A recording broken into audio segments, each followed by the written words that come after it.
সম্প্রতি চীন একটা জাহাজ তৈরি করেছে, যেই জাহাজে একসাথে ৯,২০০ গাড়ি বহন করা সম্ভব। হ্যাঁ, আপনি ঠিকই শুনেছেন, ৯,২০০টা গাড়ি একসাথে।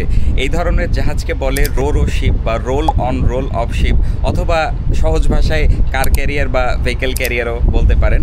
জাহাজটার নাম হচ্ছে BYD শেনজেন। জাহাজটার দৈর্ঘ্য ২১৯ মিটার এবং প্রস্থ ৩৭.৭ মিটার।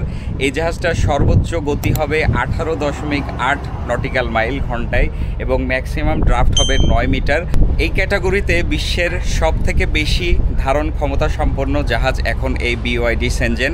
এই জাহাজে ব্যবহার করা হয়েছে অত্যাধুনিক LNG ডুয়াল ফিউল টেকনোলজি, অর্থাৎ এই জাহাজটা LNG এবং কনভেনশনাল মেরিন ফিউল দুটো দিয়েই চালানো সম্ভব। এছাড়াও জাহাজে BYDর ব্যাটারি প্যাক ইনস্টল করা আছে। ডকিংয়ের সময় বা প্রয়োজন অনুযায়ী এই ব্যাটারি প্যাক থেকেও জাহাজে